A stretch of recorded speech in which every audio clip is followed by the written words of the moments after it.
তো হ্যালো বন্ধুরা, দেখুন শুভ সকাল বন্ধুরা। আমি সকালে উঠে তো চাটা খেয়েছি, বিছানা গুছিয়েছি, অনেক কাজটা সেরে তারপরেতে উঠে একটু জরির কাজে বসেছি। দেখুন বন্ধুরা, আমি জরির কাজ করি, ঘরে বসেই জরির কাজ করি। তো ঘরে বসে কাজ করা তো কোনো লজ্জার নয়। তো ঘরে বসে কাজ করি বসে বসে। তো ঘরে বসে বসে টুকটুক করে কাজ করছি। তো মনে মনে করলাম একটা ভিডিও বানিয়েই নিই। তো ছোট্ট মতন ছোটো করে তো একটা ভিডিও বানিয়ে নিয়েছি। দেখুন বন্ধুরা, এই কাজটা করতে করতে তারপরে উঠে কাজযোগ সেরে আবার রান্না করতে চলে গিয়েছিলাম। তো মাঝখানে আর নেওয়া হয়নি।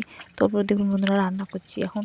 মাছ নিয়ে এসেছি, মাছ টাছ নিয়ে রান্না করতে বসে গেছি। মাছ কিনছি, মাছ ভাজা হচ্ছে এখন। তারপরে শাক ভাজা হবে, আরও আরও রান্না হবে এখন। টুকটুক করে আনাজ কাটি বসে বসে। তো চান টান করে তো চান টান করে তো চলে এসেছি খাওয়ার টেবিলে। তো খাওয়ার টেবিলে দেখুন বন্ধুরা, রান্না করতে করতে বলেছিলাম না, মাছ নিয়েছিলাম। তো মাছের ঝাল করেছি, ডাল করেছিলাম, শাক ভেজেছিলাম, দেখালাম আপনাদেরকে।